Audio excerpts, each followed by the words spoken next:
Miss दुनिया।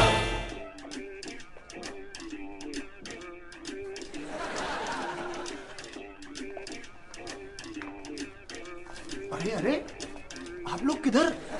आप लोगों का लाइब्रेरी में क्या काम? एक्सक्यूज मी, आप? मैं प्रोफेसर शमसुल हक, मैं यहाँ हिस्ट्री पढ़ाता हूँ। आपको मैं बहुत अच्छी तरह जानता हूँ। मैंने आपको बहुत दफा टेलीविजन पे देखा है। ये कहाँ से टकर गए?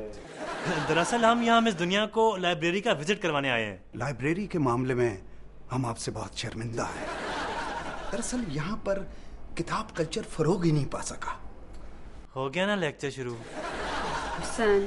दरअसल हमारे मुल्क में लाइब्रेरीज के लिए बहुत बड़े बड़े फंड्स मुख्तस किए जाते हैं लेकिन अफसोस के इस्तेमाल कहीं और होते हैं। यहाँ पर म्यूनिसिपल कमेटी या ज़िलाई हुकूमतों के लिए तो बहुत बड़े बड़े फंड्स हैं, लेकिन लाइब्रेरीज के लिए नहीं है, क्योंकि किताब तो एक फजूल सी चीज़ है।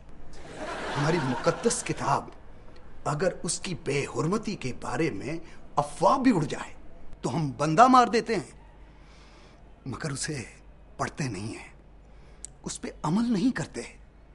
हाँ, हम सिर्फ उसको कसम खाने के लिए इस्तेमाल करते हैं। मुझे एक जरूरी काम याद आया, मुझे माफ कीजिएगा। Hussain, stop it.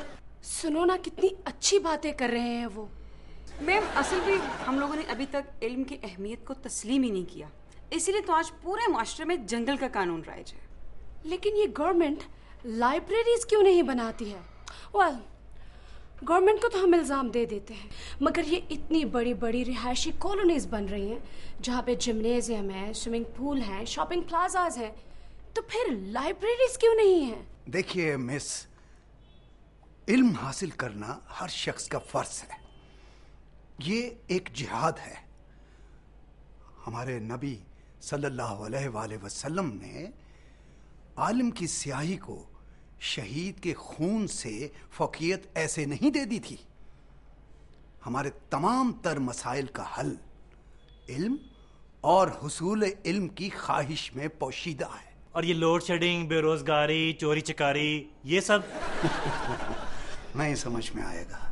ये सब इल्म से हासिल होते हैं। अगर हमारे पास इल्म होता तो हम माहिरीन बाहर से बुलवाते, दर दर जाके भीख मांगते। इल्म बहुत बड़ी ताकत है, और याद रखना, ये इल्म ही है जिसकी वजह से ये अमेरिका आज पूरी दुनिया पे राज कर रहा है, पूरी दुनिया पर। You're right, professor. दुनिया की सबसे बड़ी जमहूरियत होने का दावेदार भारत का ये आलम है कि बॉलीवुड के मशहूर स्टार इमरान हाशमी मुसलमान होने की वजह से मुंबई में घर नहीं खरीद सके, और शबाना आजमी इससे पहले इसी तरह का रोना मीडिया के सामने रो चुकी हैं। इमरान हाशमी, आप शाहरुख खान के नुस्खे पर अमल कीजिए, यानी घर बनाने से पहले घर बसाने की फिक्र कीजिए, और शादी भी किसी हिंदू लड़की से कीजिएगा। इसके बाद आराम से घर बनाएं, मगर घर में एक मंदिर की जगह जरूर छोड़ दीजिएगा, खैर बरकत के लिए। आपकी खैर और किसी हिंदू पंडित की कमाई में बरकत।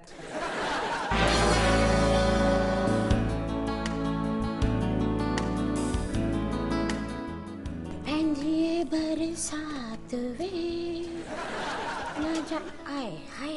अरे ये मुआ गाना क्यों सुबह से मेरी जबान पर आ रहा है? पता है मुझे कि थिएटर के डांसरों का कौमी तराना है। हाँ, अरे सबने खूब उछल कूद की है इस गाने पर। लो बताओ भला, अरे ये भी भला कोई गाना है? बहन है बरसात में। अरे तुम अब मौसम का हाल हुआ कि बरसात हो रही है। लो भला, हाल से याद आया कि अपनी ड्रीम का क्या हाल हुआ है श्रीलंका में। अब घर के भेदी लंका ढा रहे हैं।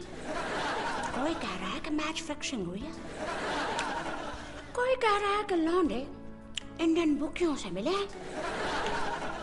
जितने मुंह उतनी बातें, लेकिन मैं तो खुदा लगती कहूंगी। अरे कुछ होता है तो बात बनती है ना। अरे पर होगा तो कौवा बनेगा ना। लेकिन मैंने अपने बच्चे यूनुस खान को बहुत परेशान देखा है। अरे मैंने उसके मुंह पर जोसेफ रजा गिलानी वाली हवाइयां उगते देखी। अरे दोनों अपने मौक़िफ़ में सच्चे भी तो हैं ना। पहले इख्तियारात तो दो, फिर शिकायत करना। अरे नाम के कप्तान बनाओगे तो यूं ही खाक उड़ेगी, चाहे वो ऐवान है या फिर मैदान।